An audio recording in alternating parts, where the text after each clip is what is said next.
Welcome to the Wexford Football League Show.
I'm joined by Nicky Murphy here and Wexford FC CEO, Chief Executive Tony Dial. But Nicky's been a great night so far. We've the members, managers and players from the Premier League clubs. We've a few politicians here. We've referees association. So it's been a great night so far.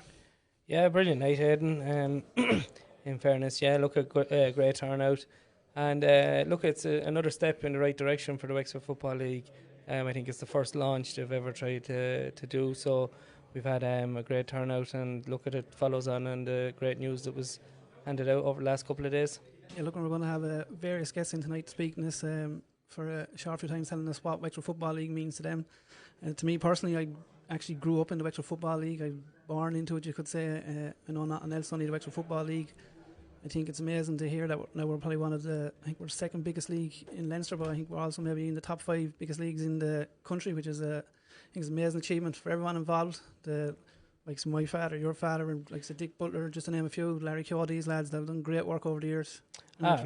Definitely, and you can go back further than that, than the men like the lads who started off this 65 years ago, and where that league is after growing. And for us to even have a League of Ireland club within the county, like it just goes to show you the strength of soccer, football, whatever you want to call it, within the county. I'm very similar to you, Aidan. I grew up just around the corner from Shamrock Rovers, my own club, and I always said it to the likes of them lads who were playing on Shamrock Rovers first team. They were my idols. You had idols across the water that you could never get to touch or see, or they would never know you, but and these lads, some of these lads who are behind us here tonight, they're idols in a lot of young lads coming up, and they're going to soccer pitches around the county week in, week out, and they're a credit to their clubs, and it's a credit to the county. Yeah, we'll bring Tony, and then Tony will just ask you a simple enough question. What does the Wexford Football League mean to you, and what does it mean to Wexford FC? You're flying at the moment on and off the pitch, in fairness. Yeah, it's a good question, Aidan. I suppose I grew up in Perth Road, and my club was in Enniscorthy Town, the biggest club in Enniscorthy by a mile. And could be a route now. Yeah, exactly. No comment. But yeah, I suppose, look, did the boys close the door? Sorry, Tony. Just we'll see who can get out of this room alive at the end of it. Yeah. But yeah, I suppose, look, when I got involved 2 years ago, I could see there was a clear disconnect between League of Ireland and junior football. Which is insane, really, because it's the heart. Junior football is the heart and soul of football. That's the bottom line, and so we started to make strides to basically rebuild that connection, and we've built some great relationships. We've worked together, and yeah, we formed the Football Alliance of the different in very, very recent times of the different organisations to try and work together to help development. So there was a few things that kind of, I suppose, that I identified, and there's the supports to the junior clubs, because we're in a lucky position in Wexford that we have a League of Ireland club. Other counties don't have, and therefore, like just the grant announcement there, for example, had we not had a League of Ireland club, we wouldn't have got a fraction of that amount of money. So Wexford, as a football entity, needs to use, for the want of a better word, Wexford FC, and Wexford FC, League of Ireland clubs. They don't support junior clubs, as if just and that's being frank, and that's my personal opinion. We want to get more involved in junior clubs and help them, and if that's coaching the coaches or underage, helping parents that have no real guide as to what to do with kids. I know we're looking at a whole pre-academy where kids, as young as 8 years of age, that they'll get coaching, obviously stay with their clubs, but to help develop the kids. So instead of the best players they're going to go to Wexford FC, at least if you're giving something back, it makes that pain a bit easy. And look, kids moving on into League of Ireland, whether it's Wexford or otherwise, it's progression for the kid, and it should be. And I think most people appreciate it's a pat on the back for the kid. Like everyone wants to see kids progress. Yeah, look, and the grants were announced there over the last few days. 2.7 million for just over 2.7 million for soccer in Wexford. I think that's up 35% from last year, which shows the belief people have in Wexford soccer now and the growth in Wexford soccer. Wexford FC got 370,000. Maybe explain that grant. It's for the Third Rock sides, for the grassroots football. So maybe just explain why Wexford FC applied for it. Yeah. So as a League of Ireland club, we could qualify up to $500,000 in the capital grant, and I suppose it just made sense for Wexford FC to take the lead on this. So just to be clear, this money is for predominantly Enniscorthy to develop the facility for a centre of excellence, and it's really just the first stage, because that level of money will not do everything at once. I know we secured very high-end porta cabins, which are being delivered tomorrow. Therefore, up there as well.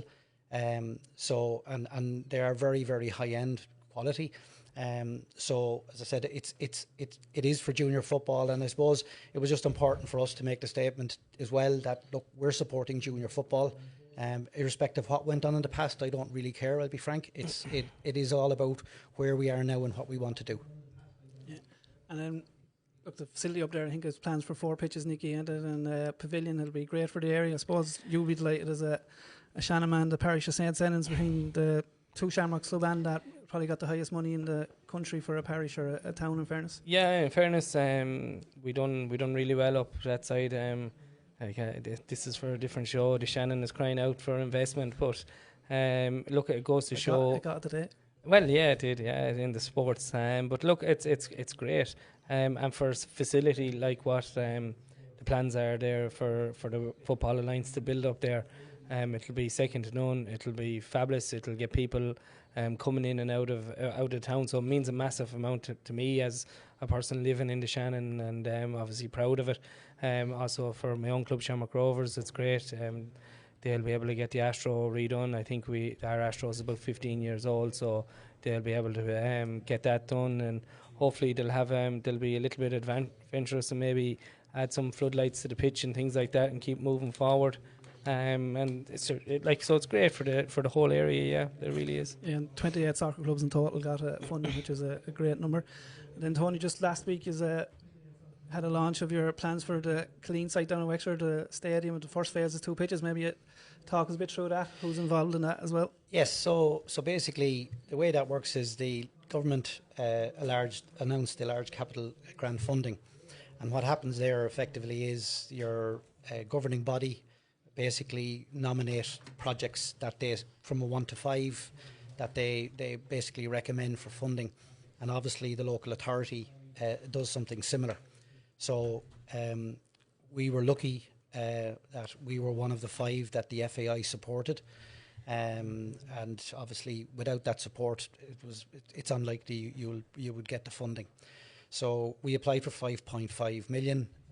Which is, so what happens there effectively is if you are lucky enough to get the funding, you get 70% of that, right? But look, it would mean effectively in phase 1 that you'd have 2 floodlit all-weather pitches, you'd have a pavilion and a car park, and I believe within set 2. So part of this is just part of the overall set 2 project. Yeah. So we would be the anchor sports tenant in there, which is fantastic that football is getting that level of recognition.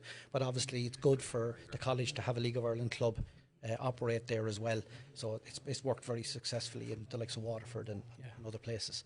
So look, it's as I said, it's a beauty parade, so I probably might lose it, but it is like, and that's effectively so the whole idea behind this, and if the project is a community based project, so this facility is for not just for all of football, but we would for whether it's rugby, Gaelic, whatever, for training, it's open to everyone.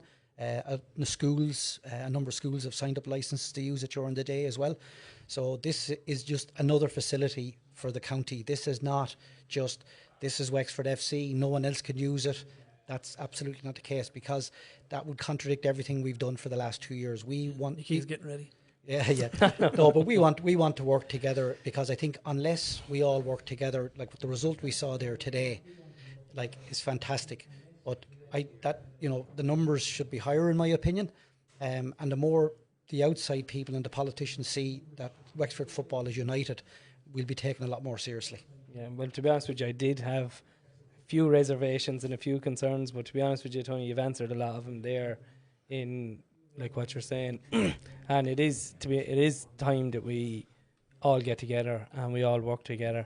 There has to be a big, massive communication, because like I actually genuinely, and I had this conversation with Pádraig Greedy last week or the week before, I can't understand why we're not involved with the schoolboys and the schoolgirls coming through. Why there isn't kind of one body looking after it all? Because at the end of the day, we need the schoolboys to play in our juniors league. Do you know? Yeah, but like it should have been done donkeys years ago. What I'm thinking, because we need these lads to keep growing our leagues, and we need these younger players to keep coming through. And like the day's gone where me or you or Tony are going to be playing on these facilities. So like that's where we definitely need, unless you're going to play walking football on it down there. But that's definitely we all need to come together. This has to be a collective thing, and everybody has to be able to sit in a room. No hidden agenda.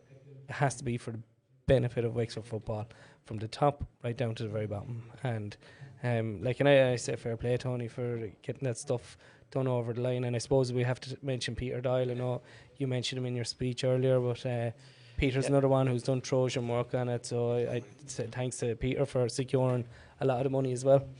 Yeah, I mean, he did, and he lost a week of his life, I'd say, doing it. It's a difficult thing, but I think, look, it was a combined effort as well. So, and look, it's a start. And look, as a football alliance, I believe we're the only county in Ireland that has formed this entity, and it is a proper legal entity. So there's quite a number of firsts here. This is the first time the county has received that level of funding.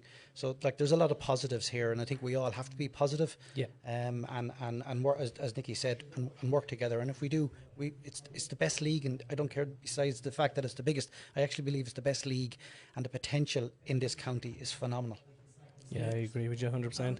Maybe quickly, just an overview of what the Football Alliance is and what the overall plan for it is in the county. Yeah, so I mean, the Football Alliance is basically set up to administer and manage facilities. That's probably, so you take the all-weather pitch in the Ross Road as a perfect example. There's going to be a lot of demand for that, and I suppose the whole idea of the alliance is to make sure that everyone gets a fair crack at the whip, and that there's no favouritism and all this kind of stuff. And that would apply to, Tart Rocks as well. Yeah. And it's just to try, because it's just important that everyone keeps unified. And I think if there's a fair process, to wrap up. I think people mightn't always like the answer they get, but that will accept that it's fair. And I think that's all people can expect. Yeah. Before you go, Tony, I suppose we can't push over, can we, Aidan? Big game coming up. And in the hunt for the promotion, in fairness.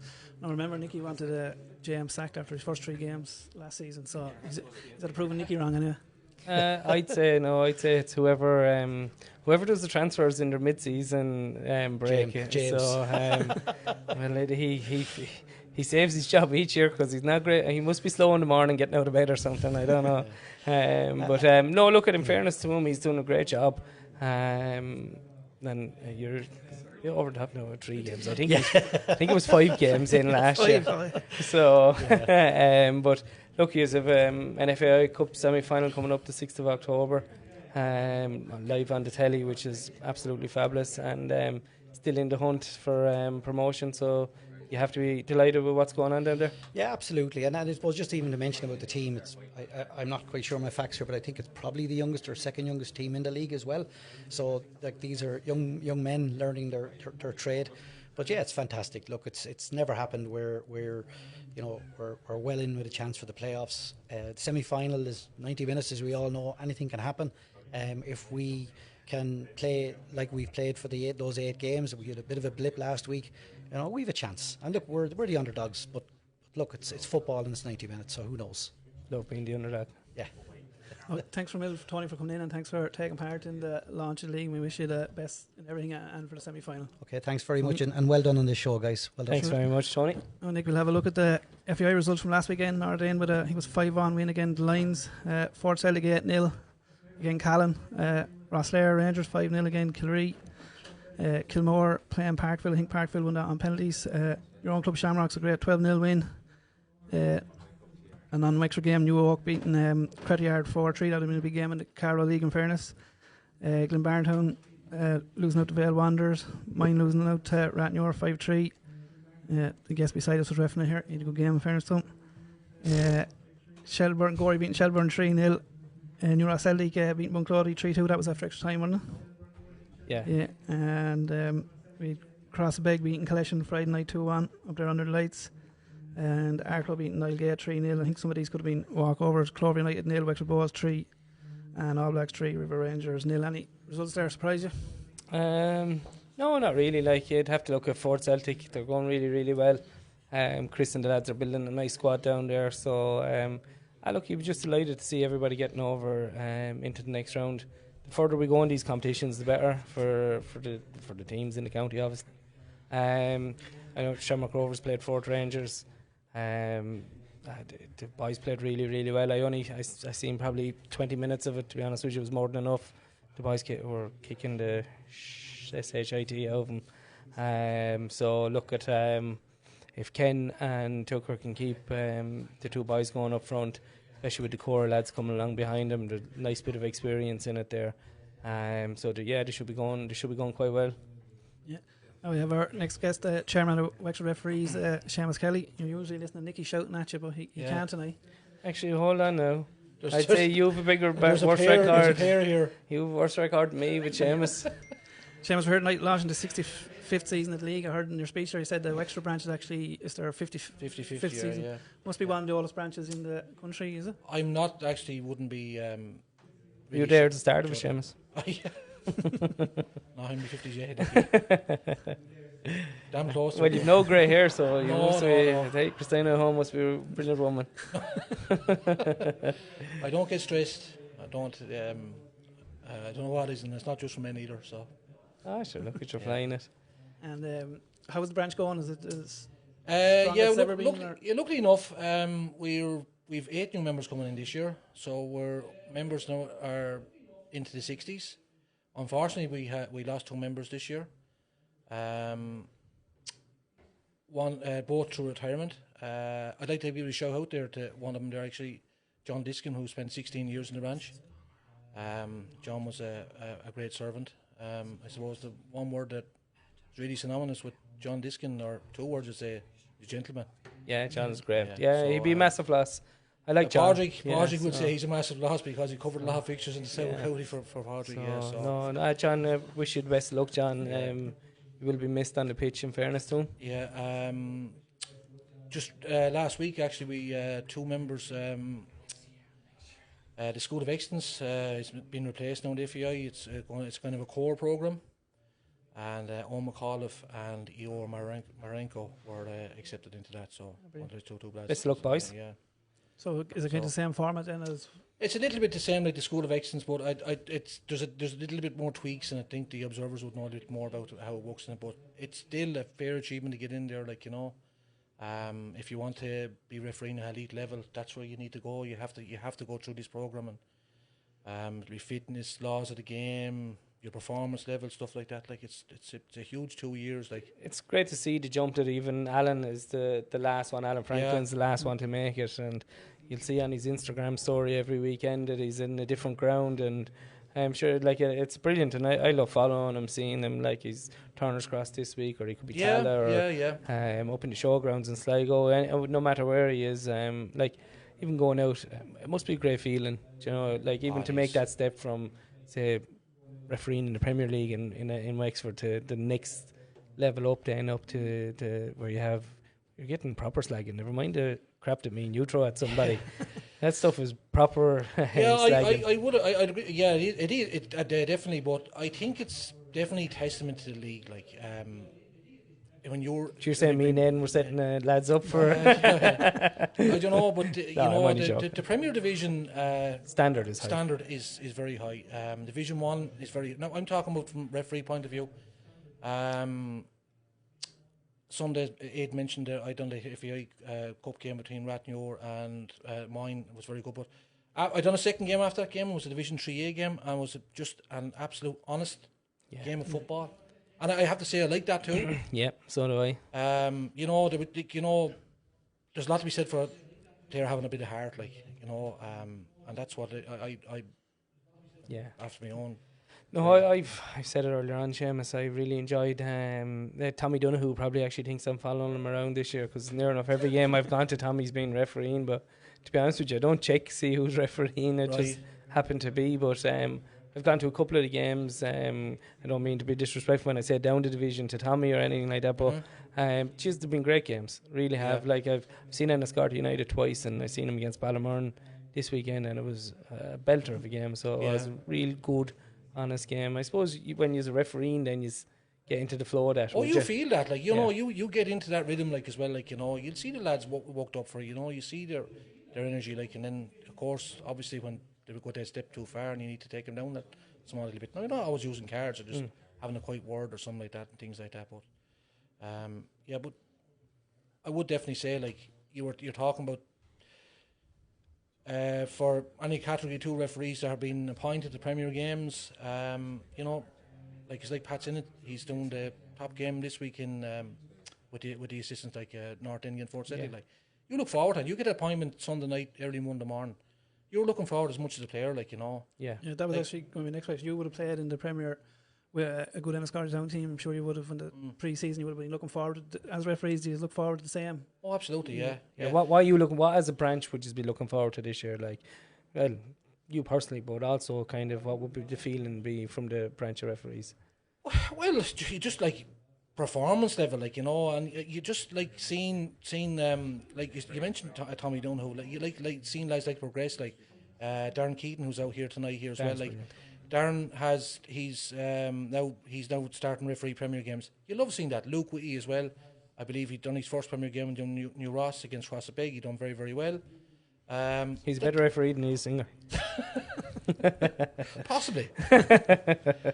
But that's what we like seeing. We like seeing referees develop, like, you know, and getting on, like, and especially like of Owen and Eeyore going on, like, it's the same, like, you know, as a player, like, and you start with a B team and you're there for 2 years and you get into it, you know, it's the same kind of thing. But the thing about refereeing is, like, you know, you're always learning. There's always little things you're picking up, like, of different referees and how refereeing, like, you know, that's what we're so lucky when we have the League of Ireland lads in the branch, like the likes of Michelle. Now I know she's retired, but then Sean, Bobby and Alan, like, you know, that's why we're so lucky to have those. You'll definitely come in to us in a couple of weeks. We'd like to bring a crew in here, sure, and give you a bit of a stick or something like that. And as also individuals, observers. As individuals, is there a competition between you for the big games? I wouldn't say the competition, like, but like, would you be cursing now if somebody else got the job over you? No, you wouldn't. How did he get that? Behind your back now. I personally, no. But you're the chairman, you can't. But I don't think that there wouldn't be. There's some games you don't want. Yeah. Name them. Well, no, I wouldn't name them. But, like, you know, I speak from just from a personal point of view. The bigger, the better for me. Yeah. I just if I love that game, like, you know, I just love to grab it by the scruff of the neck, like, you know. And maybe I mightn't do well in it, or, you know, I mightn't grab it by the scruff of the neck, but and I think that's kind of the mantra for all the referees. Like, still with the like, you know, Nicky Boland, Pat Sinnott, like, there's Kieran Kelly. We have I think, close to 20 odd Category 2 referees now, which is high. And there's going to be a big competition for those referees now to be getting those big games, like, you know. So that's brilliant. Yeah, it really is. And look, we do need them. Like the game needs players, it needs managers, it needs volunteers, but it also needs the referees. So, like, I'll be honest with you now, and I was the greatest fecker of all time after him on the line. But like, I genuinely wouldn't do your job. Not for love nor money. I always say I've been speaking to some lads, like, you know, I always said give it a try. They said no, I wouldn't do it, but I do always say to give it a try. Like, there's former players there that played at a high level, like Gareth, right, Kieran already. Sean Kenny, and Sean is back to the branch this year. Before he left the branch, he was doing very, very well. Yeah. So Wacker was a good player as well. So, like, you know, but then just because you're a good player doesn't mean you're going to be a good referee. No. But, you know. Yeah, look, thanks for coming in, Seamus. I mean, have you back in absolutely, the next couple of weeks. Anytime, thanks. Best of luck in your meeting tonight, Seamus. Yeah, thank you. We had one game in the Premier last week with All Blacks with a newly promoted with a 2-2 draw with Ferns. Who do you think would be the happiest with that? All Blacks, I'd say. Ferns have had a couple of games. It's All Blacks' first game. So, I would probably say All Blacks will be slightly happier of the two of them. Like, it's been a bit of a tough start there for Ferns. I think North End the first day, Shamrock Rovers, so I'm sure that they'll just be happy to have picked up a point. I suppose Caelan will probably be happy. It's a draw after the heavy defeat to Shamrocks the day before, so it's a good bounce back. Now we're joined by new North End manager Gary Dempsey. Welcome to the show, Gary. Your first night in. Yeah, first time in. How are you? All right? Oh, good, Gary, and you? Yeah, sure, living the dream. And you say new, I suppose he was in there before. He was manager. He done a year. He joint manager, weren't you? I don't know what I was, lads. I was there. Just leave it at that, because you don't want to cause too much controversy and say I was the manager and he wasn't. So we'll talk a bit about when we do have you in your playing career first. You would have started in the Wexford Football League, then went professional across the water. So what does Wexford soccer mean to you? Oh, it means it's massive. Obviously, I started at North End with Woody Furlong and the lads. From really young, 7, 8, 9, 10. You played with Kevin Dyke. Kevin Dyke, we had him from Wexford. He was with Wexford Albion, wasn't he? Kev was with the Albion, yeah. So I would have played against Kevin, but eventually I ended up moving. I had to go to, at that time, playing in Wexford, you weren't getting any recognition or spot. Home farm Everton, was it? No, I went to Cherry Orchard. Oh, Cherry Orchard first. Yeah, so we went to Cherry Orchard. So Shawnee and Shane, my uncle Sean, sort of took it upon themselves to say, right, listen, you know, I think you've got a chance. We've organised for you to go and train with a team in Dublin. I got in the car, didn't know where I was going, and it was up to Cherry Orchard, and sort of from there then it really kicked off. I got in the Irish squads, and I was captain of the Irish squads and captain of the Dublin the Dublin representative squads and stuff like that, and from there, yeah, went across a few times to a few different clubs, Blackburn, Sheffield Wednesday, Everton, Celtic, and I sort of came down to Everton or Celtic then, where I was going to go, and I quite fancied going to England rather than Scotland, even though I ended up later on in my career spending most of my time up in Scotland. And yeah, it was great. Look, it was brilliant. Tough at the time, 14, 15 years of age, up and down on that bus to Cherry Orchard every weekend, but it was all I ever knew. It was all I ever wanted to do. So, you know, you have to sacrifice, and thankfully it worked out. What age were you when you went across England to stay there? I went on my 16th birthday in January, yeah. So it would have been January 97.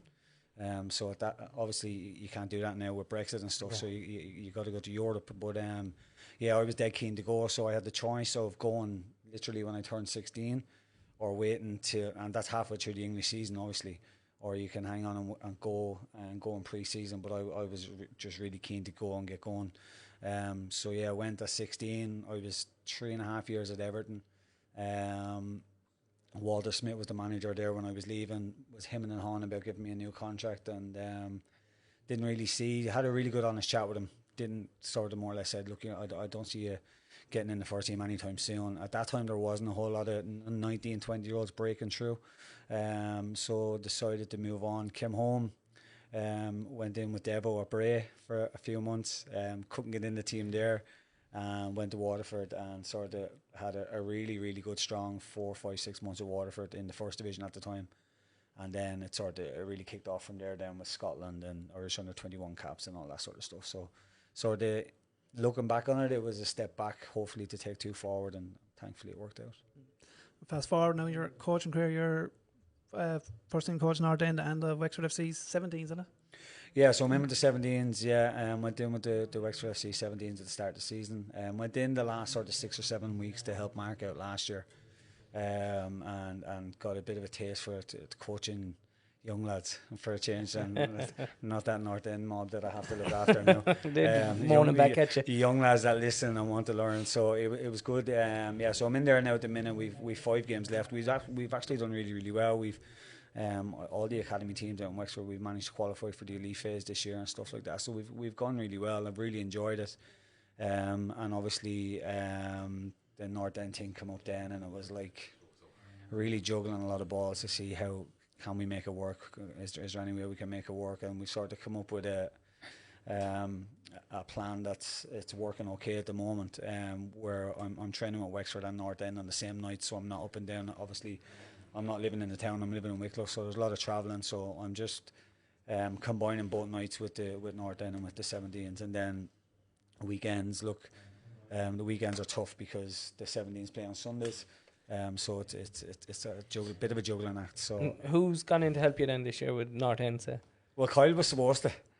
He's retired. He just rocks up on Sundays, and he hasn't been seeing. He was getting all the credit for a massive amount of work, and now you're saying he only turns up Sunday. He just turns up Sundays and takes all the glory. Yeah, when I do all the work during the week. No, so there's myself and Kyle there, sort of looking at. Craig McCabe is injured at the moment, so it's giving us a little dig out. Lee Wadden is there injured, so comes along on Sundays.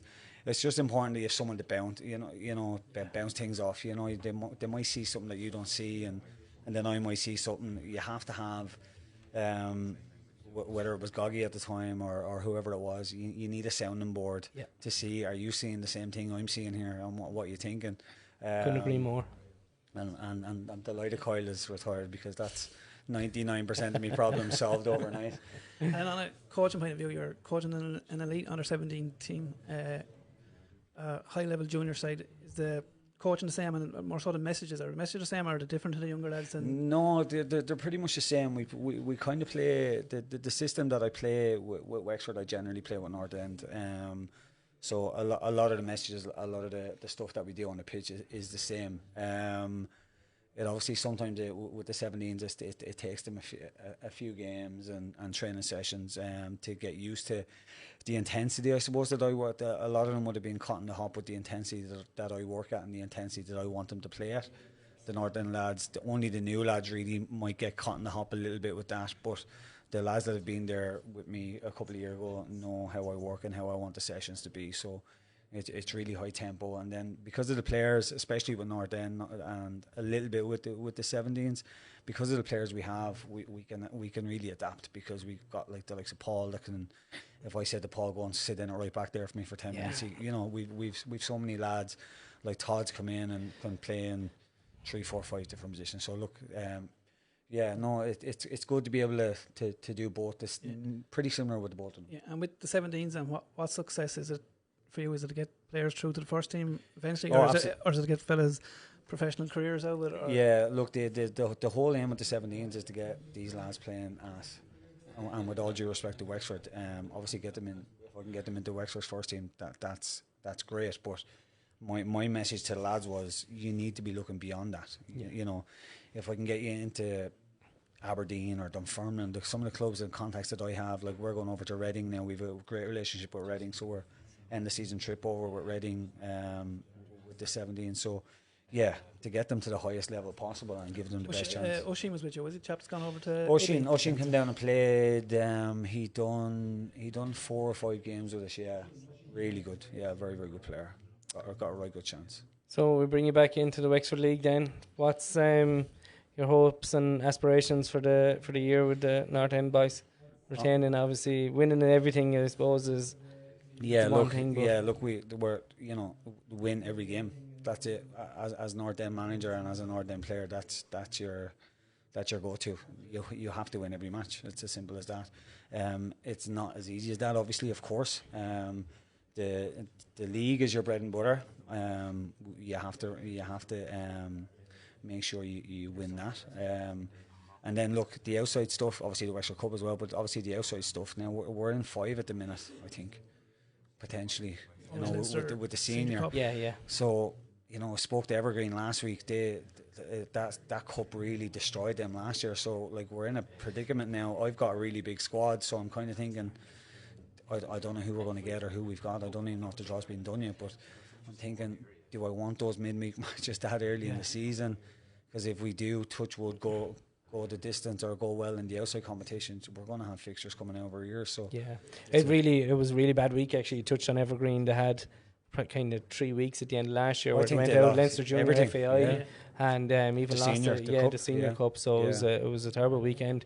Like for me, how do you motivate your Paul Murphys, your Shane Dempsey's, Kyle? Well, he's retired, but these guys in the league, I can understand the motivation for them to want to go out to win an FAI and another Leinster Junior. I can kind of understand that, but to motivate them week in, week out for 20 games, does it come with themselves, or do you play a part yourself? Yeah, no, they've got it. They don't win the amount of trophies and games that they've won over the years without that internal motivation.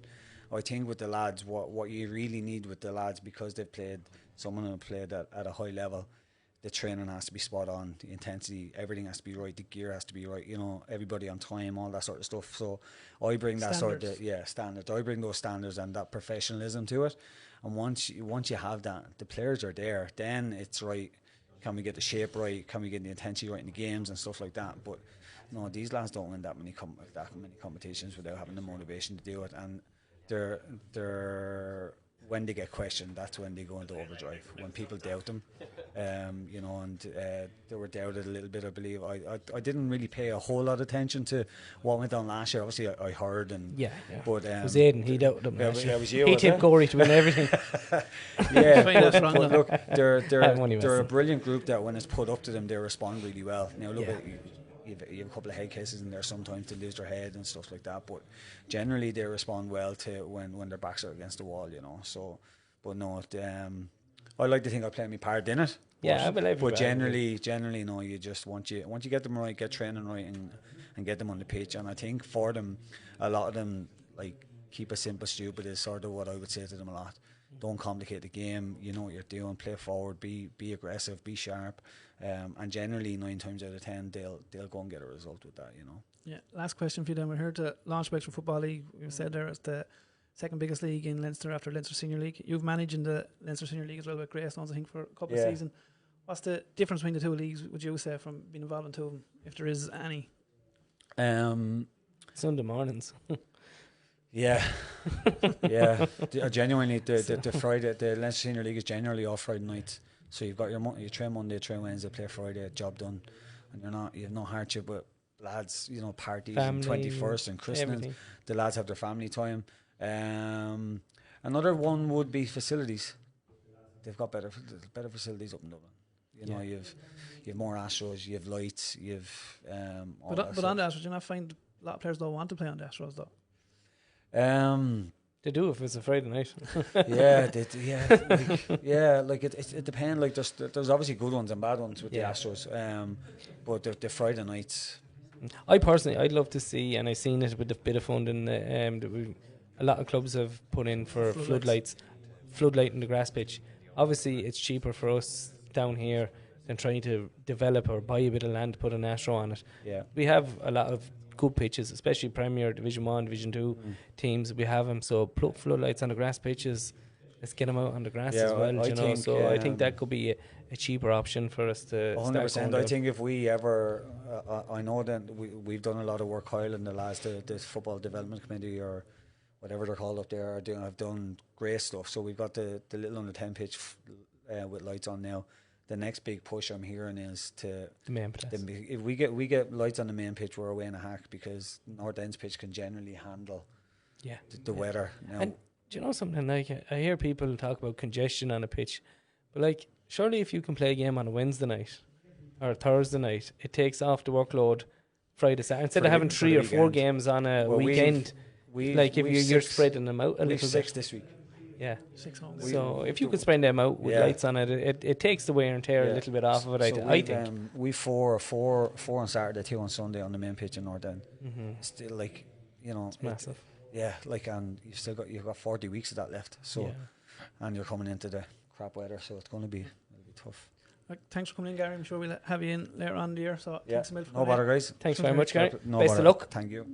We'll move on to the Premier League fixtures for the weekend. In the first game we'll talk about, we have two best friends in the dugouts against each other. The mine again across the bag. John Timmins and Joe. Aye.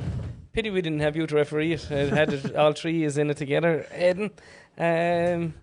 Look at massive game for both clubs.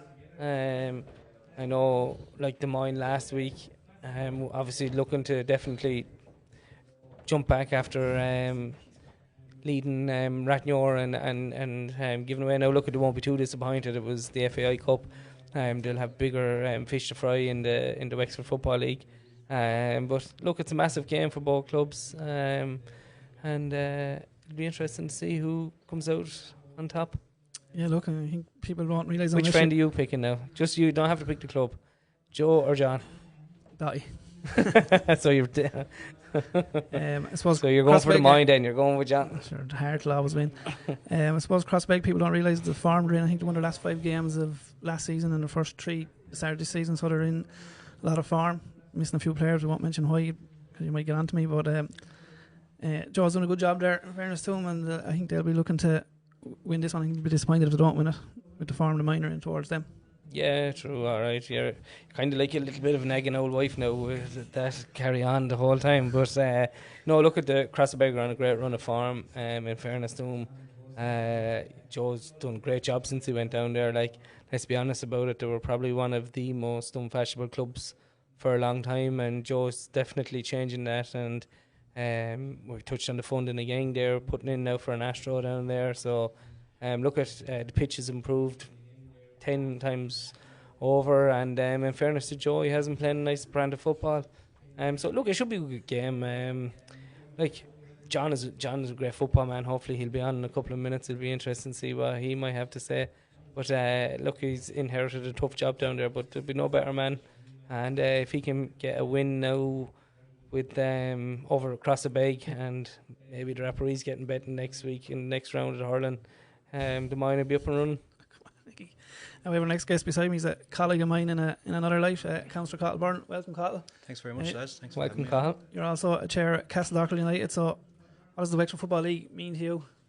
Yeah, I suppose my background, would be mostly with GA, and people would know me from my involvement with I'll not mention that in the show now, Nicky, give out to you. But I suppose one of the things that people mightn't know about me is I started out playing soccer when I was 12. I played for Bunclody, played the whole way up underage with the likes of Johnny Millay, Kieran Brennan managing us, and we made our way up then. And I was part of I was a very bad player now, very, very weak player, but we had a very, very strong team there back in 2004, 2005, 2006.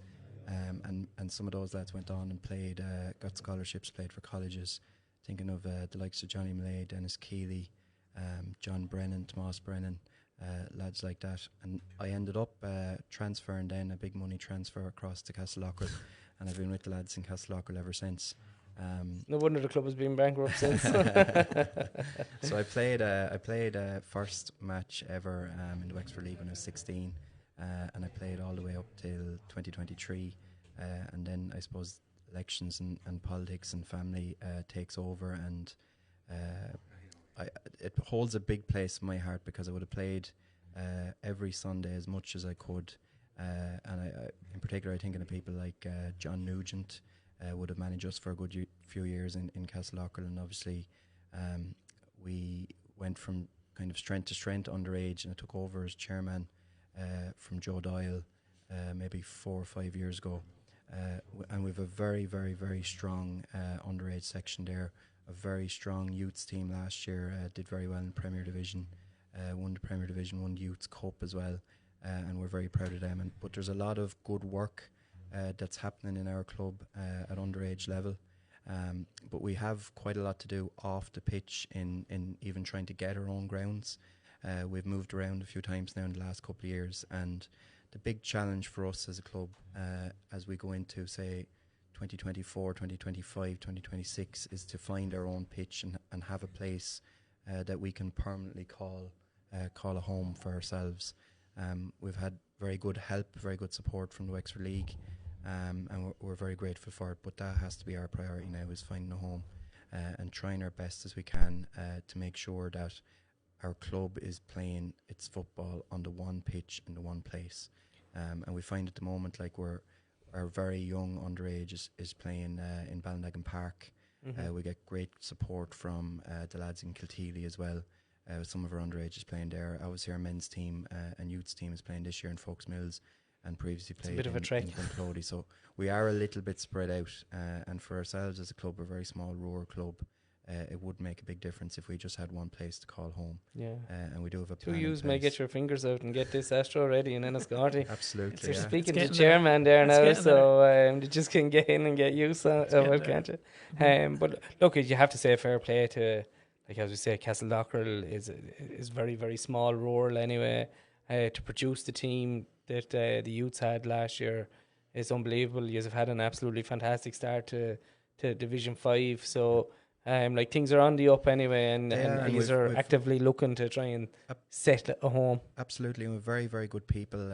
Mick Quigley and Mailer Robin have been with that now under 19 team since the lads started out on under 12s, and it does make a difference the amount of people who have been involved throughout and are still working, and even off the pitch there's great people there like Joe Doyle, for example, Seamus Doyle as well, and Nigel Warren, who really have been the backbone of Castledockrell since it was founded in 1996 and have stuck with the club in good times and in bad times, and it's great to see the reward happening on the pitch, and I certainly think that the future is bright for the club. We are, like many rural clubs across Wexford, struggling with numbers sometimes, different age grades and stuff like that, but I think that's a challenge that's not unique to us. But our biggest challenge is trying to find a permanent home. And it's something that we're working very hard on. The soccer pitch on the Ross Road is nearly finished, as my friend here, Councillor Brown would say. November will be ready. Yeah, and it'll be November soon. Yeah. Jesus, should we call it a summer pitch then instead, will we? But it's great. I know, look, it's a great facility. In fairness, and I must say congratulations, because I know the 2 years were on the council back 4 or 5 years ago when this started off, so congratulations to the both of you for getting it pulled off, and it will be a fabulous facility for us to bring use. You on more often, Cathal. Nicky giving me a bit of praise, but yes, it's something. I voted for Cathal. It's something where it's something really that the council, I think, should be rolling out in every town. Yeah, it is. It has worked very well in Enniscorthy. We got a grant there to help with the cost of it, obviously, which is very welcome. But the model is there now, and it can be rolled out.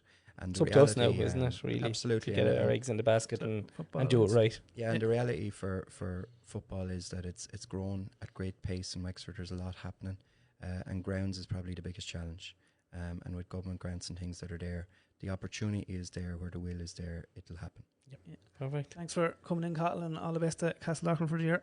Thank you very much, Cathal. Thank you. Best of luck. Another game in the Premier, Nicky, we look at is Gorey Rangers versus All Blacks.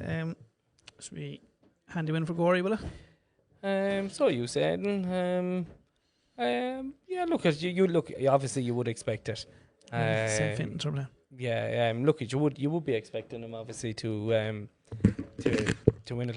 Like they're one of the strongest teams in the whole country. Never mind the county. Where's that game on? In All Blacks. In All Blacks, could be a little bit tougher travelling down there. But look, if All Blacks get a draw of that, I'm sure they'll be more than happy. But yeah, I'd be fancying maybe 3-4-1. I'll go. It all depends about who All Blacks have for section. I think they had a good team out last week, in fairness. Yep. Don't know if they'll have that team available to them this week, so I'll go handy win for Gorey. And our next guest now is a new player to Premier Soccer this year, Mr. Duffy. Ross Celtic, how are you? Good, and you? Sure. I'm alright, I'm here with Nicky, so could be better. Sure, could be worse, alright. How are you keeping, Sean? Good. How's the brother Bain? Flying. He'll come back in April next year, I think. So. Oh, is he? We're hoping to have him back in October, but. Sure. He's still in Canada? Canada, Toronto, yeah. Very good. Is he still playing out there, yeah? Yeah, Toronto Celtic, they're all Irish lads. Did I see you out there a couple of weeks ago? Yeah, I was over for a 30th, yeah. So you're a legal player over there then? Yeah. So he's played 2 games in the Premier so far, is it? Yeah, we lost 2 of them, but there are 2 wins in the Cups the last 2 weeks.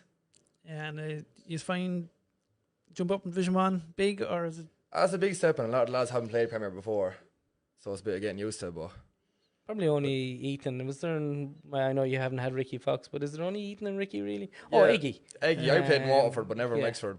And then Stephen O'Leary played as Oh well. yeah, Monkey. Yeah, Stevenson. And Danny played a couple with Camp Isle for a year, but So, a lot of younger lads haven't. But so it is a change, but they're adapting to it. bit of a change, I suppose, at the start of the year with Brian stepping away and James coming in. Yeah. No, I know James was assistant for a little while, but I suppose it probably the first couple of games might have took you a little bit of time to get used to playing under James. Yeah, definitely. Brian was probably the main reason that the Premier Football is back in Ross, but James and Digo played a big part in that as well. Mm-hmm. So it is him gone is a difference, but James was there the last 2 years as well, so it's... Aaron has been there, done it all, hasn't he? So yeah, sure, he won a couple of Premiers himself. Unbelievable record behind him, so you definitely have loads of experience to listen on to there. Yeah, and like that Eggy as well. Sure, Eggy won the 4 in a row and yeah, club legend. And as a group, then, what have you been saying as a success for the year? Is it staying in the Premier? Kind of taking every game as it comes. Just not kind of thinking one way or another, but just each week goes by and try to get the win and see where we end up at the end of it. Yeah, how will I put this? I suppose the crest, the New Ross crest, it carries quite a lot of tradition, and it's such a renowned club throughout the county. I suppose it's a great feeling for you to be back in the Premier now and representing them back in the Premier. So was it a weight off your shoulders, or is it a weight on your shoulders, I suppose?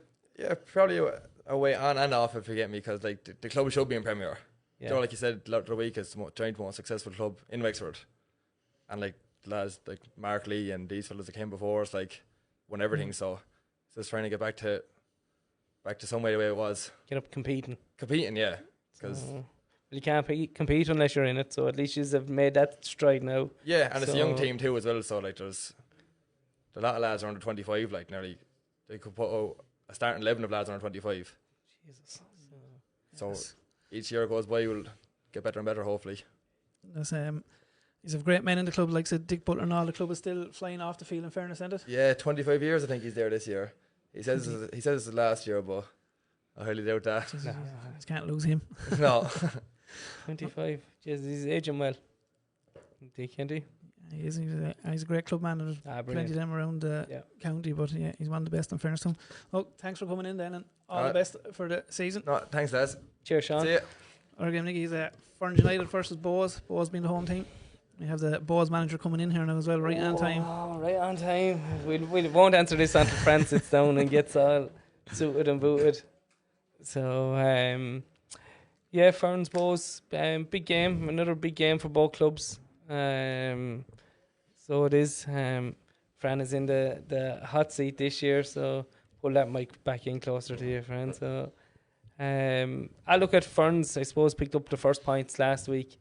So maybe they might have a little bit of confidence, maybe roll into the game. But how are you feeling being in the hot seat, Fran? It's a little bit different from playing, to be fair. But look, it's something new, and I was always wanting to do it anyway. Did I think it was going to happen this year? Probably not. But look, I'm there now at the moment, so we'll see how it goes. What's been the biggest things that's shocked you as a manager towards a player? Players, yeah. Trying to, I suppose, manage people that you've played with and probably be the biggest thing. But look, it was, like I said, it was something that I was always going to do. But how do you juggle having a friend to management? It's a hard thing to do because, yeah, you're a friend, but when it comes to a manager, you have to make decisions. And I suppose at the moment, that's the biggest thing for me. Yeah. Honesty, I think. Is but look, it's something like I said, it's a thing that I always wanted to do. But I'm in there now. We just have to see how it goes, really. To be honest, just on that, I genuinely there's two chaps downstairs there, and Ian Sinnott and Lee Murphy.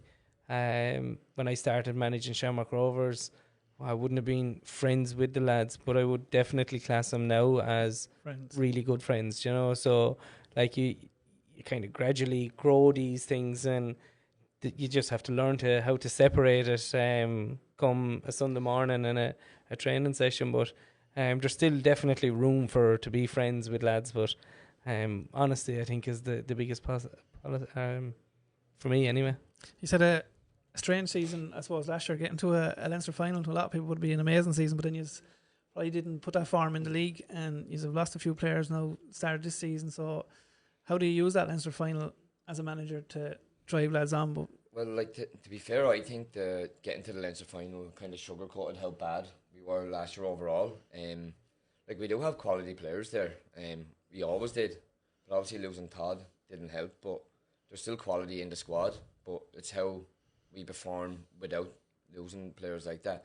Like Dermy's massive player for me. Like he came there and played in the Senior Cup, and we didn't have him all pre-season, but he made a massive difference in one game because you can see what he can do. But we need him to turn up every weekend when we have him. And that's the big thing.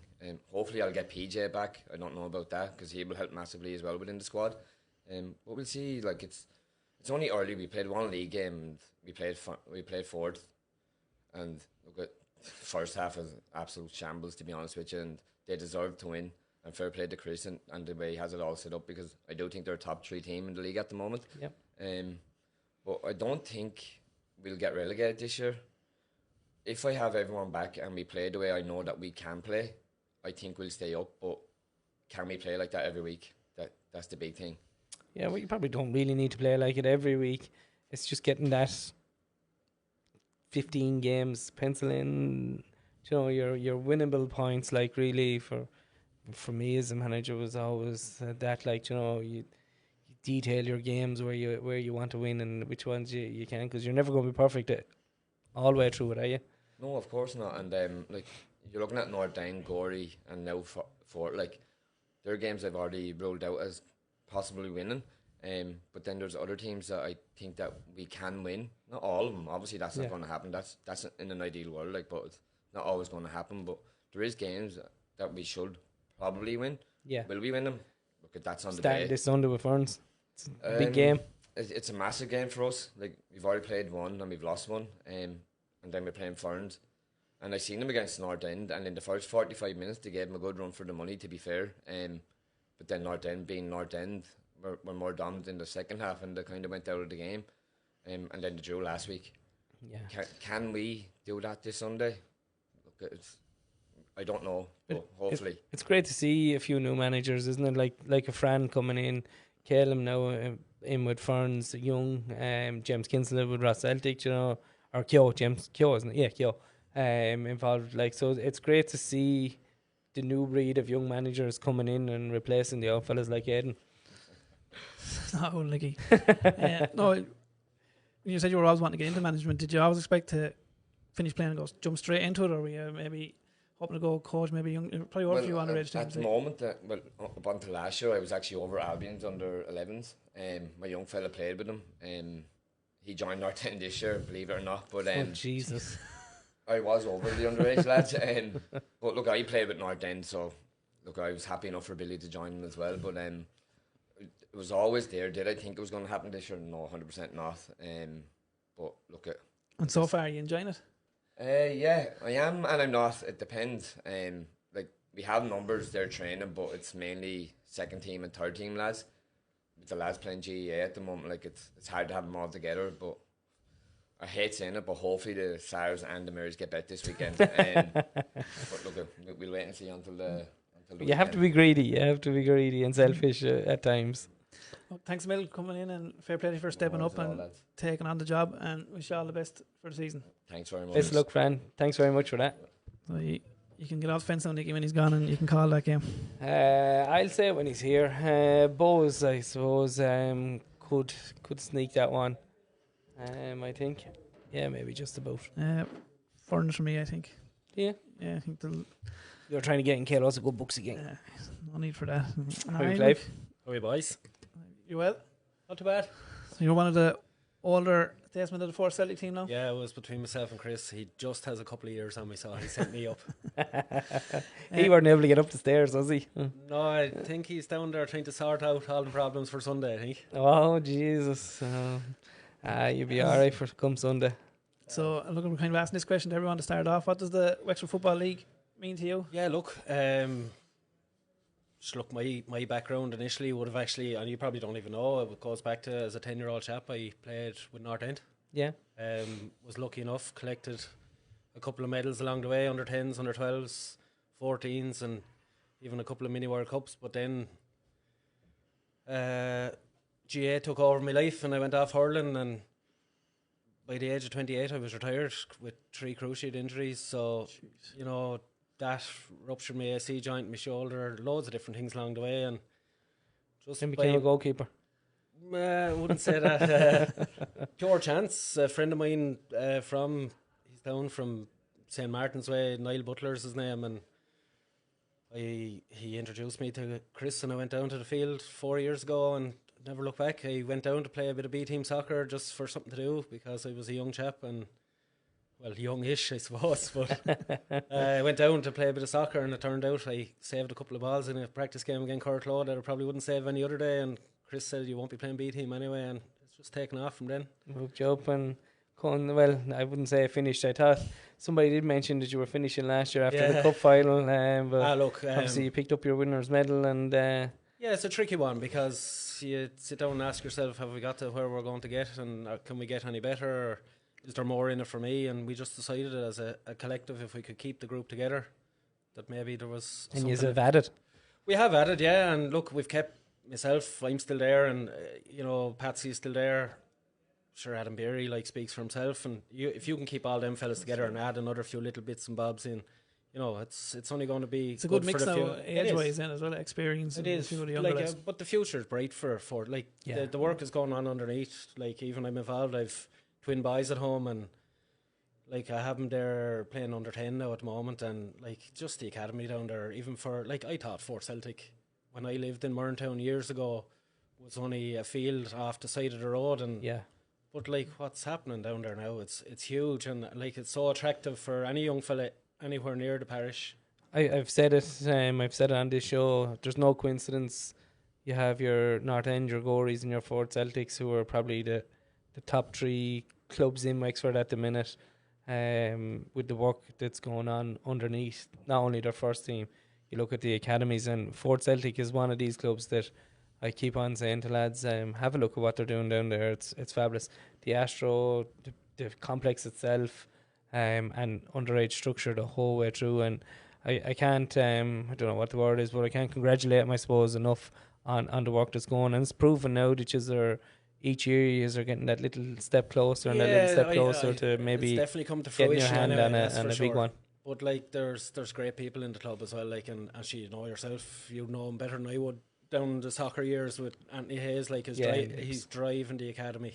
Yeah, he's driving it, and he's still banging in on any amount of goals on a given Sunday. He's I work alongside him, or I help him out with the under 10 coach. And he's just to have someone in your club like him is an appetite for it, shall we say? Absolutely, savage appetite for it. Okay, you won the cup last year. You said you decided to stay. Patsy decided to stay on. Yeah, is the ambition solely this year to try to get that Premier title? Well, sure, I'd be lying if I said no, but that's a winning mentality. But the other side of that is but the other side of that is you have to be realistic too, and we are well aware that the gap between 1, 2 and the gap to 3 is significant. Is it going to be enough for us just to close the gap? Probably in our minds, no. Yeah. But at the same time, we have to be realistic, and all those outside tournaments, all the cups, you get on a good draw along the way and a bit of luck, and you never know where you end up. I know everyone says it, but every game has to be taken on one game at a time. And I know it's the elephant in the room, but we can get the likes of Philip Dempsey, Kyle Furman, Darren Codd, these fellas back in among the squad. Where we were last year, even cup final wise, our squad now is it's so much stronger. Yeah. Just on that, then just leave it at this. Maybe he's disappointed then that big game is coming this weekend. When you won't have, I'm presuming you won't have them. We won't have them, and that's 100%. And like I'm at heart, I was always a GA man, so I do get the pull that's with the GA, and they're trying to mind them, and like their prerogative is to win a senior hurling championship or a senior football championship or whatever the case may be. But we'd love to have them. Of course you would. Of course you would. You want to have your best 11 on the field against the best team. One of the best teams in the country. Absolutely. And give it, like, can we go and get a result Sunday? I'd like to think we can. Would we have a better chance of getting a result with them fellas? 100%. Yeah. I look at it is, and like, as you said, it is the elephant in the room, and like, it's an unfortunate thing, and the pressure that's being put on these dual players as well, I think, can be probably a little bit unfair, and shows like this are probably not helping it either. Because if they're tuning in, they're saying, "Geez, we're letting the boys down," and I'd love to be playing a bit of soccer. And then if they go, then they have the GA lads moaning and whinging at them, saying, "You can't do this, you can't do that." So, like, it's trying to get that balance right, which is unbelievably difficult. The one final thing I would say about it is, from our point of view, like, obviously winning something, it brings the whole club much tighter. And like, we've played Ross Celtic, we played Wexford Bows down in China. Like Philip Dempsey, Kyle Furman, Darren Codd, all them fellas, they're in the group, they're out kicking around the football on the field. Then they'll go out. Like, it is, and it's only growing. Still staying involved, like. The guilty thing, or the bad thing for me, is that I'm 38 in January, and I'm not going to see in 3-4 years' time where this club is going to end up. And that's why I want to get involved underneath and keep driving the young lads forward, because without a doubt, and you hit the nail on the head, with the exception of maybe North End and Gorey, like, Fort Celtic are definitely a common club in the whole county. And I just hope that that's the way it continues to go. Yeah, definitely. Thanks a million for coming in. All right. The whole night, and all the best for the season. Cheers, Clive. All the best for Sunday first. Yeah, well, that's it. Sunday's a big one. Thanks, Sunday's a big one. Thanks very much. I think we leave that game to last because it's the biggest game, fairness, this week. So we just before you go on to that, and that's the attitude that I think is invaluable to the likes of Wexford Football League and to Fort Celtic. That attitude of believing that I can do this and I want to do that. That's unbelievable. Like, actually, do you know, like, but fair it's play to him. It's good to get the point of view of someone that, as he said himself, firstly would have been GA first and now was playing soccer. So it's good to get that point of view. No, it's brilliant. We leave the games next because we have someone we know well beside us, Crossbeg manager. He snuck in under the radar there. Threw him on it. We wanted actually Barry Coughlin, but you'll do. Barry Coughlin wouldn't come in because we're an undesirable club. I had to come in here and keep the peace. I said that years ago. And now you're nearly the Fort Celtic coming up along, so he's playing green and white as well. So green and black. Or green. There's white on the jersey as well in the crest. Yeah, on the crest. Yeah. So, you played a lot of your soccer with the Mine. You've managed Tom Brack. You've managed the Mine. You've managed Crossbeg. So, what does the Wexford Football League? I think, Joe, did you win the league with the Mine? You managed that team, wasn't it? The last 6 games. That'll do. Now get a picture of Aiden's face, look. I'm not afraid to give out the plaudits where deserved. Yes, it was a team effort. Combined effort of four of us, you know. I won't take all the glory on it. Forgets it was your dad was actually the manager. Yeah. Anyway, back to the question. What does the Football League mean to you, Joe? Well, sure, it's nearly everything, I suppose. The amount of effort and time we put into it, it's kind of, when you're not working, you are working at that. It's probably, it's nearly it's what you do, really. Don't really go out for pints anymore. You're kind of sitting there waiting to get ready for the next day and that kind of stuff, and sorting out your training. So it's just, it's what you do. It definitely is a full-time job. You're lucky you work for Kane. You've plenty of time to be ringing lads, driving from job to job. But no, look at it. It's a massive job, and I may say well done on what you've done since you've gone down to Crossbeg.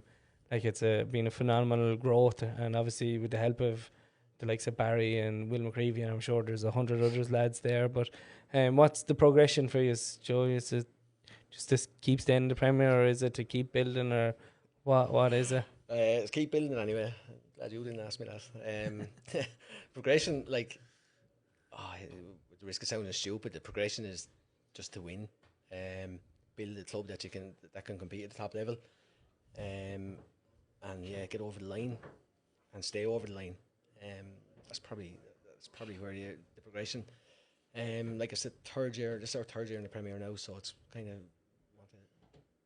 you're looking at taking goals off what you conceded last year, adding goals on to what you scored, and then obviously finishing higher up with the points as high as you can. It'll be progression and taking a couple of big scalps along the way. Yeah, I think we have to get over the line on one of those this year. Like we've drawn with Gorey, we got close against North End. We've beaten Rovers, beaten Fort Celtic, so we'd have to take one of the big boys somewhere on the line. That'd be the plan. I suppose it helps. Look, that's one of the reasons I want to talk to Barry tonight, because I think he's unique. He's actually playing at the highest level in Wexford.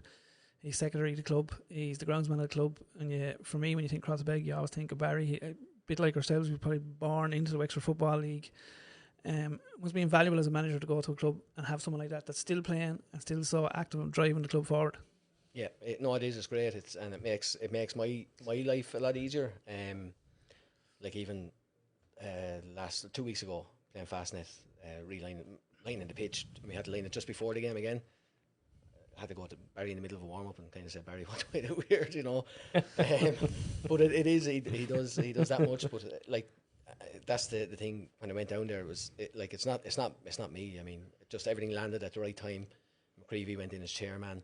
Andy Butler went in as PRO. It just everything came together at the same time, and all these lads are still playing and still trying to drive the club up with the new Astro and stuff like that coming in as well.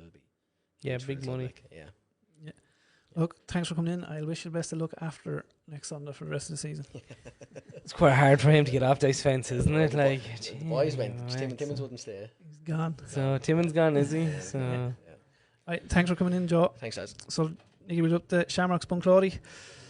I tip Bunclody to have a good year this year. They still might, but they're having a struggle at the start of the season. Going out to Ross Celtic in the FAI Cup last weekend as well, losing their first game in the Premier League. Been a bit of a struggle for Nick, isn't it? Yeah, it has been a little bit of a struggle for him. Like in fairness, he's done a great job up there for the last few years. To be honest with you, I thought they probably would have been one of the more settled teams, but it doesn't really look like that at the minute. They'll obviously want to get maybe a run of games. I was disappointed with them a couple of weeks ago.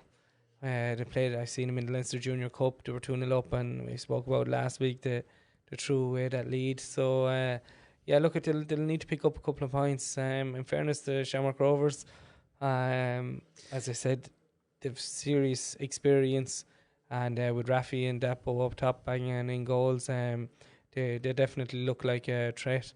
It was great to see last week Podge Doyle back.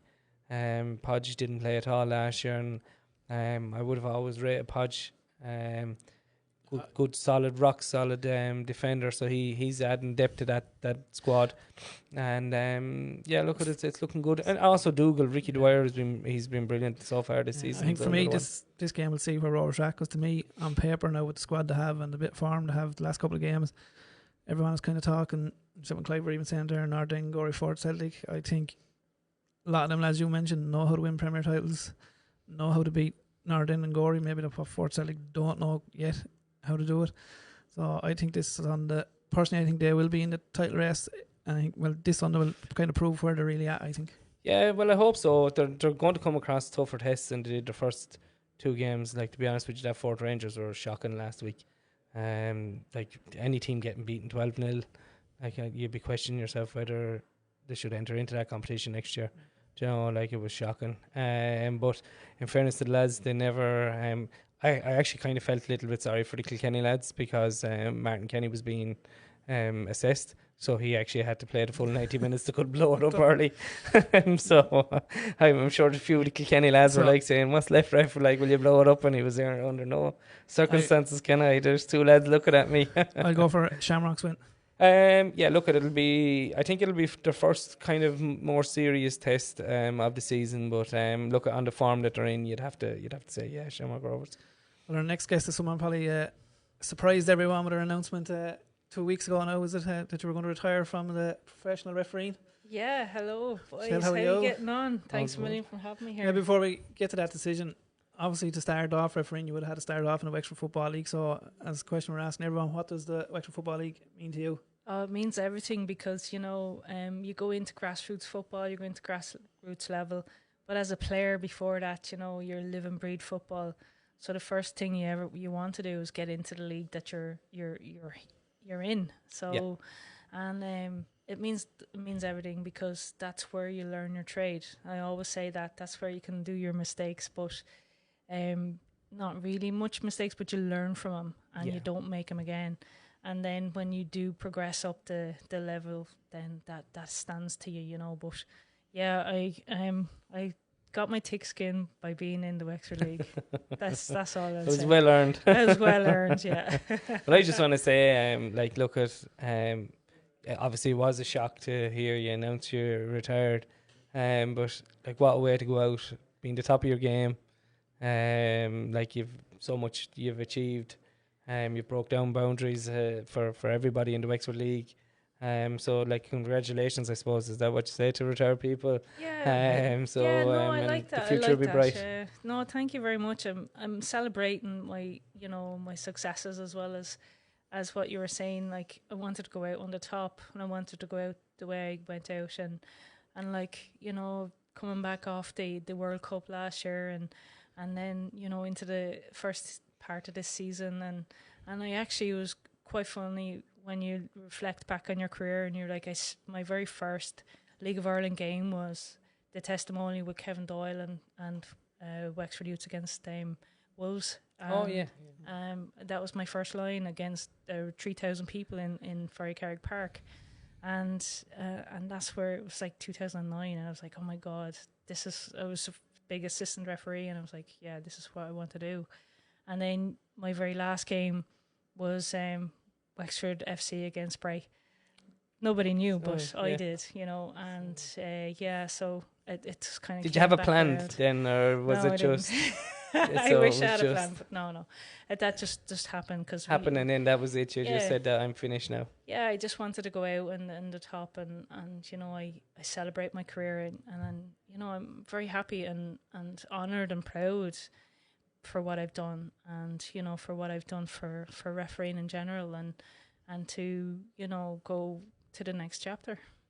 Yeah, and are you completely finished with refereeing now, or are you going to come back to the Wexford League? Well, I've said I've completely finished, you know, and part of me is like, oh, I want to get it back, I want to get my whistle back in the flag, but you know, it's time to. You can always do it out in the back garden. Sure, yeah. It's better than doing it in front of the mirror, anyway.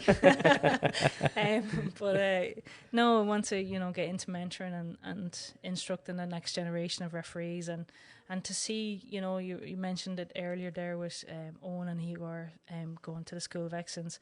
I would have trained with them during the summer before they went to their fitness tests, and that's what it is. It's a big community of football we have here, and refereeing, and it's all about working together and giving back where you can. So like it's really good to have this show here, to be talking, because like we can all learn from each other. Like players can know why you were given that decision or something like that, you know. So. And it's very valuable, that the knowledge I have and where I've been in the world, to bring that back to the league where you're from. Yeah, and it's even just the understanding of rules. Yeah. You can read it one way, but it can obviously be interpreted another way. And sometimes, I don't know, for me, I was always better when I was told something. Yeah. I seem to absorb it. If you put it down on a slideshow or a piece of paper, I would have struggled getting it in, but when somebody speaks to you, I think, and especially somebody like yourself coming back to speak to referees, how to introduce a rule or a different thing. Sometimes I think it is better because you've been there, you've done it. Yeah. And if they're not going to listen to somebody who's done League of Ireland and that further afield, you shouldn't be really doing it then, should you? Yeah. You're saying you want to get into mentoring. Will that be in the School of Excellence kind of, or will it be more at a local level? Or for me now, I'm open to everything.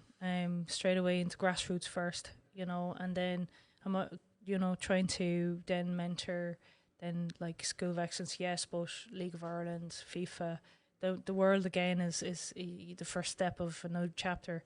So yeah, I do have aspirations to I'm going to put you on the spot here now, right? Go on.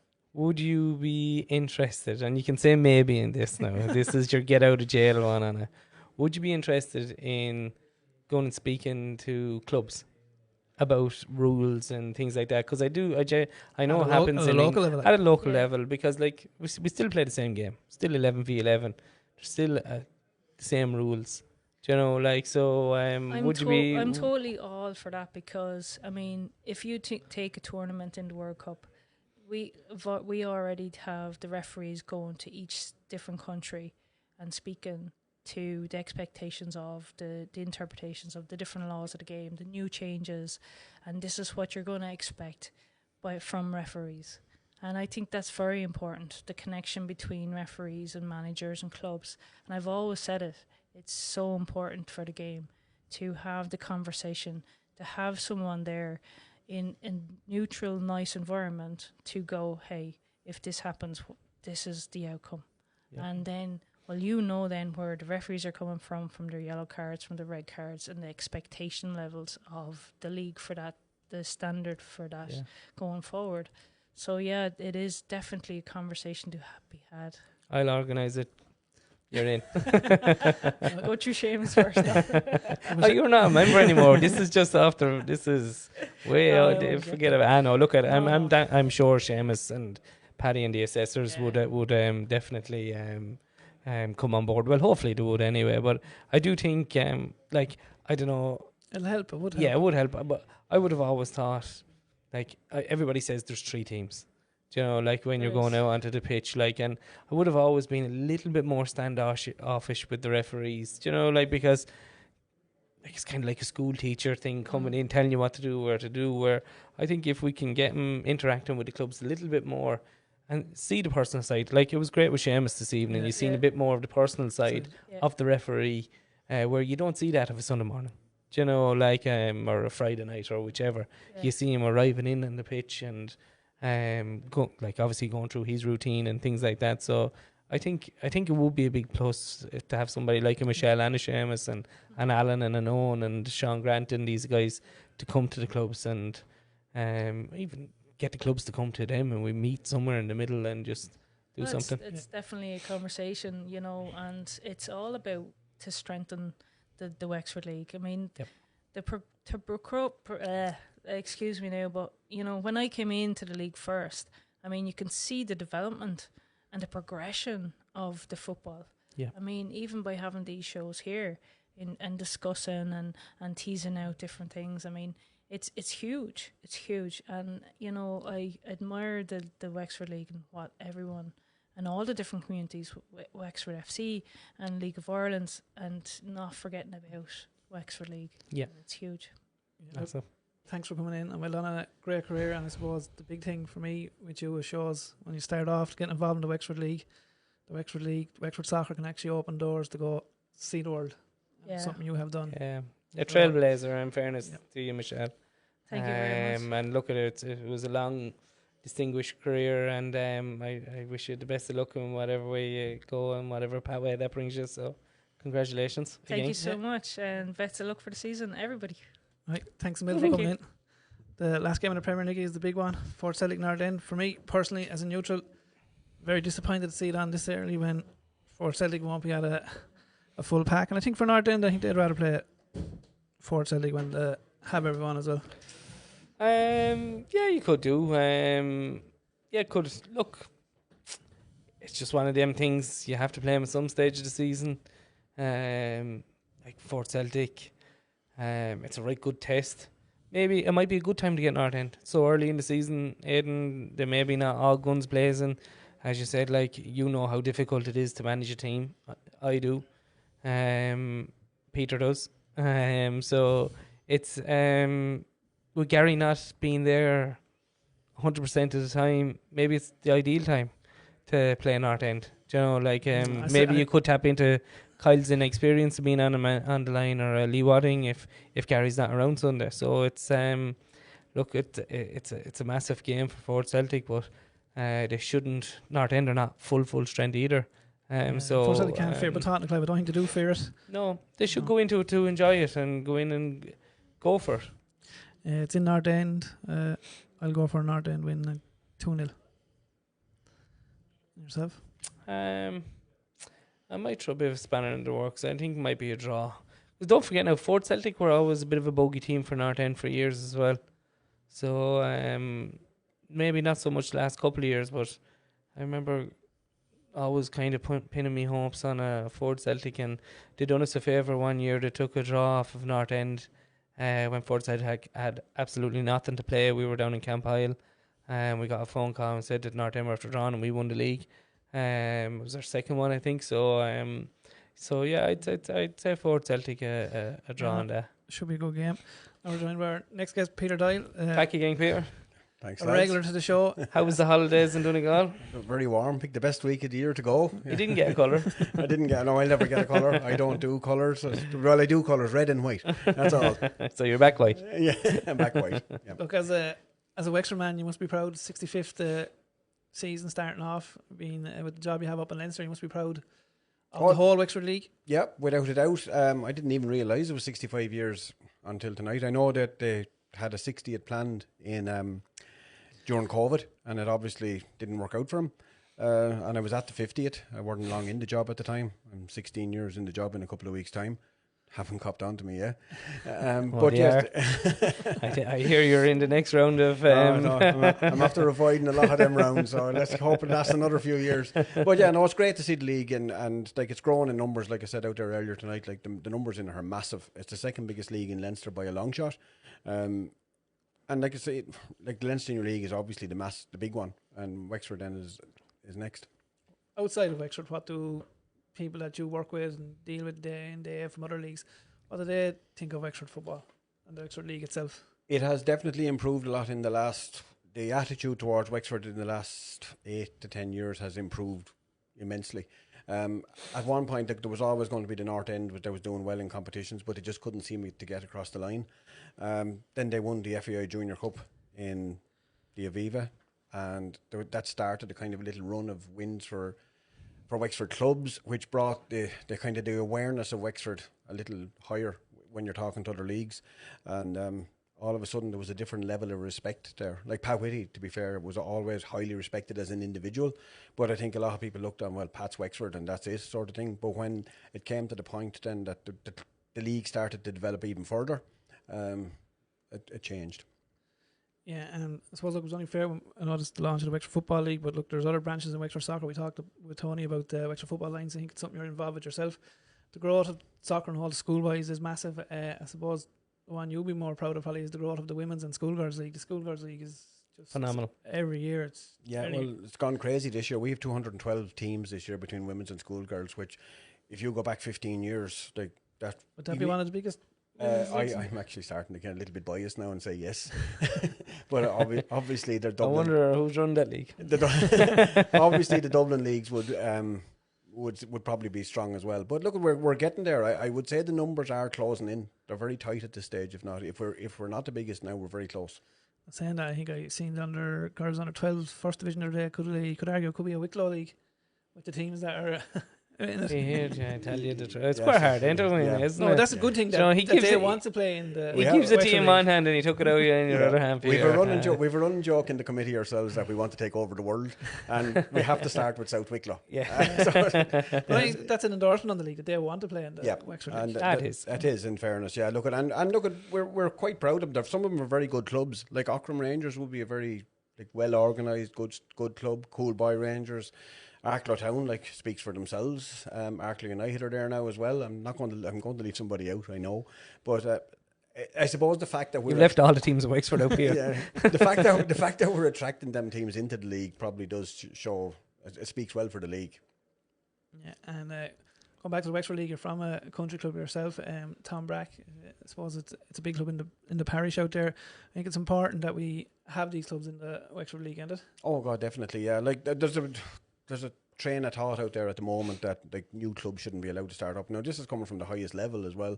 It's not really an FAI directive or anything, but they're going to go down the route eventually that if a club wants to start, it's going to have a reason to start, or there has to be a need for it in the area. But if that had been done in Tombrack in 1991, if someone said, well, no, you just don't need a club, we wouldn't have the club we have today. Like at the moment, we've 2 men's teams, youth teams, women's team back, schoolboys. At one point, there was one season, I think we had 26 teams, which for the likes of Tombrack would be phenomenal. It's tiny. Do you know, it's kind of like you're across a bag and these lads, and you can't. It's not so much that it's easier in the town. It is easier in a town. Obviously, you have bigger populations. You have you've all the schools on your corner. But the likes of the work that your Tom Bracks, your Castle Dockrells, your Crossabegs, and all these Ballamurn the other day, I was looking at them, played really good football. You really have to. I think Wexford is unique in that way, where you really have to take off your hat to these lads, and they're playing a good style of football. It's not just throwing 11 lads out there to drive it. And in fairness to Tom Brack, while they have always been a difficult team to play against, I remember him up in the Premier, and they had some very, very classy footballers. James Coleman is just one. He could have walked on any team in Wexford at that stage. When he was playing, Dara Hendrick was another one. I'm sure, like you, Pierre, you'll not name somebody, but like these lads are really, really good footballers, and there's a place for them. There definitely is. Look, and I suppose that, or was on about Tom Brackman in the Premier, that was a group, a lot of them were local lads from the area, so it gave them an opportunity to play for their club in the Premier. Yeah, well, like there was going back to the Colemans and the Hendricks in particular, like there was the brothers, and a brother-in-law, and like sort of thing. So probably even with them alone, I think they made up for 6 of the players, and then you had a couple of other sets of brothers on it. So look, it was a good year. Like it was a pity we just weren't able to stay in it that year. It took 2 playoffs to take us out of it, and he's fought hard. We did fight hard to stay in it. Look, and we enjoyed it when we were there as well, because as you said, like it was a complete different type of game to us. Like it's odd to say, and I heard you talking about North End there a few minutes ago. One of the best games I ever seen us play was a 4-0 defeat to North End. We actually only lost 1-0 to them a couple of years ago in the Cup, and we didn't play as well as the day we lost 4-0. I thought the day we lost 4-0 was probably one of the best, and that was a very, very good North End team that beat us. Yeah, look, thanks for coming in. Thanks for taking time out to speak at the launch as well. I'm sure we'll have you in many times over the year. So, actually, just before you go, when's the next round of Leinster? Next round of Leinster is on the 18th, 19th and 20th of October. The draw will be made before the end of the week. It's the most common question I'm getting at the moment. Is it? And like all Wexford teams done quite well through near enough anyway, didn't they? Oh, they did, yeah. Look, I think there was a couple gave walkovers, but I don't think and I think a few went out on penalties, but there was, yes, overall it was quite good at both competitions, LFA and FAI. And then the Leinster Junior Shield is on the 5th, 6th of October, and there's an absolute glut of Wexford teams in it. I actually forgot we had Dennis coming in. Thanks, Peter. We'll just take a quick look at Division 1. Thanks very much, Peter. Lovely. Thanks very much, lads. Thank you. Results from last week in Division 1 was 2 games in it, Nicky. Cora 3-0 with Joseph. I think you upset a few Cora people by saying it was a must-win game for Cora. And Gorey Rangers beating Ajax 2-0. Good win for Gorey, in fairness. Yeah, great win for Gorey. Look at Ajax would have definitely been keen to have done quite well in that. So look, they're playing catch up. I had John Fanning on to me during the week. I actually didn't get a chance to text them back. But look at Cora Ramblers, they can't give away points, especially to North End Gories. They're going to be strong. So yeah, look at it. It's going to be extremely tough for Cora. Like if they did, obviously they have a long season to go. But look, they can't be giving away points, and it'll be interesting to see how they get going. Yeah, 4 games in it this weekend. Joseph's away to North End, Ratnure away to Glenbarntown, Cora away to Campile, Kilmore to Cortown. Some good games there. Definitely the last 2 anyway. The last 2 games, Cortown, need to get going, and as I said, Gorey and Campile, or Cora Ramblers and Campile, they need to get their season going as well. Like all very big clubs.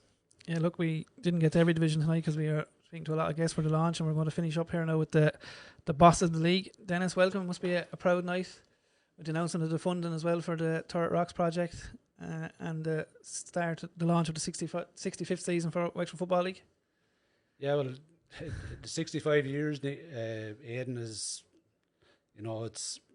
I didn't even realise I'm so long on the league. I didn't even realise we're around that long. I was chairman for 50. I'll be the chairman 15 years later again. So, regarding the funding today, a great news story for everyone, not just the Wexford Football League, but as you said earlier yourself, all the clubs that got money. As we were told by the minister in December, if you don't apply, we can't give you money. So clubs obviously applied. I'm delighted with the funding everyone got. I was talking to a lot of clubs over the last 2 days, and they're thrilled with the money. Most of them are ready to go with the projects. As I said earlier on, I spent most of the day on the phone to solicitors. Paperwork is in progress for our project on the Esmond Road. So we're very near ready to go on that one as well. So that's a great day. Look, this is a great idea, the launch with yourselves and with Niall and all the lads on the podcast. When this came on first, when the lads approached us on the league, some people thought we were nuts. It was something that wasn't tried anywhere before. It's new ground. It was new ground for everyone. We went with it. It went very well last year for us. Clubs were delighted at our AGM to back it again. And tonight was a great idea. Just get clubs in that hadn't been here before. See the setup. See what way it's done. It's like football of a Sunday. People think they just turn up, and that's it. Hand you the jersey. A lot of work goes in from everyone involved in this, and from everyone involved in Wexford football. Like people forget it's all volunteers. Well, I just want to say sorry, Aidan, for cutting across. Obviously, me and Aidan wanted to do this to try and promote everybody within Wexford football. In doing it, we needed the backing of obviously the county board, yourself, Dennis, and the lads. But we also have a great team in Neil, Tom, Dylan, and the boys there. You look at what they set up and what they threw together tonight. Rocket Science Media, they're top class. In fairness to them, but this is only a small step on what we can achieve in Wexford, and we need the clubs. We really, really do need the clubs to buy into this, because we can go nowhere unless we promote ourselves. And if we're not promoting ourselves, we're going to be under serious pressure, because nobody else is going to do it.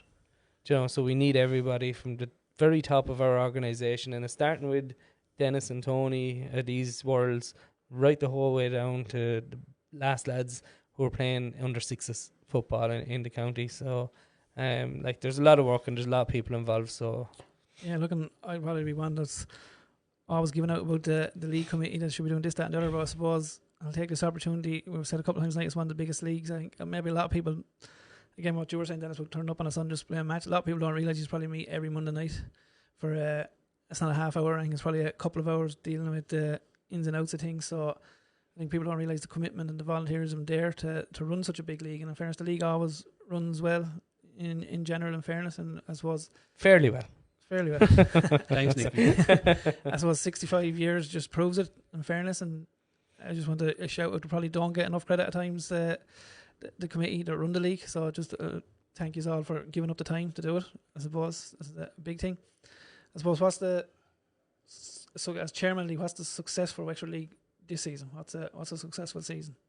Well, the successful season for my part, Aidan, would be get that project started in Enniscorthy. Our Oscar trainer and our youth under 18s to win both of their competitions, and to all our clubs, something similar to last year. We had 3 of our clubs in the national competitions, 2 of them beaten in finals, 1 won, and neither of the 2 teams that were beaten were very far away.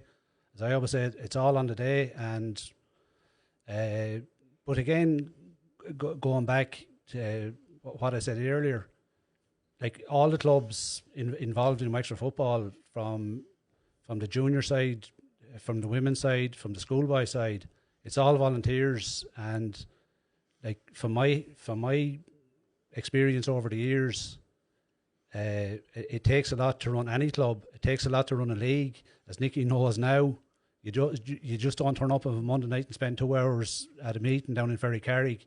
Once our season stops in the end of May, we have to get ready for what's coming next year, and you have about 3 or 4 weeks off, and then you're straight back in again. It's nearly non-stop, like, and a lot of people don't realise, it's like these people are, have lives outside football as well, like, It's a big undertaking to run in Wexford League, and I suppose we'll also take the opportunity. We're just going to finish up there now to Nicky on Rocket Science Media. They do a lot of work here with myself and Nicky to get this out every week, and that's Neil, Tom, Dylan and Amanda for tonight. Amanda, forgot Amanda. emceeing the thing before the show tonight. So I think the launch of the league tonight is probably the first time ever we launched it. Is it? It's officially, like I said earlier, Aidan, it was a great idea. We should do it more, as Nicky just said there. Like, no one else is going to promote us. We have to do it ourselves. It was a brilliant idea, and I'm all for it. And thanks to like I said before, thanks to the lads for getting involved in this. Congratulations on the work yous are doing, the lads are doing to get Wexford football on the map and on the national map, because like if teams are coming down here, they want to be mentioned on this show. Like if from outside competitions, they're delighted talking to people in Carlow, Kilkenny. We got a mention on the podcast, the Wexford podcast. So it's like congratulations on the great work for you all. Yeah, look, we finish up now. I just want to thank you, Michelle, all the best in the role of chair for the year, and all the best with the Third Rock project. And thanks, Nicky. I think this was your idea tonight, so I'll give you a bit of credit for a change. So well, there's a couple, like, in fairness, Philip O'Brien was another one. We were chatting away about doing it, so like, look at like how we wouldn't have pulled it together without the boys out there. I've said it already, but also the backing of the league. And look at, it's not me, it's not you, Aidan. It's most of the managers who were in here tonight, right, yeah. The players who are going out doing it week in, week out. That's what this is for. That's what the launch is about. And look at, hopefully we can help a small bit in growing the league and making it more better and enjoyable to play in. Yeah, thanks everyone for looking in, and best of luck to all the teams at the weekend. Thank you. Thanks, Aidan. Cheers. Welcome to the Wexford Football League Show.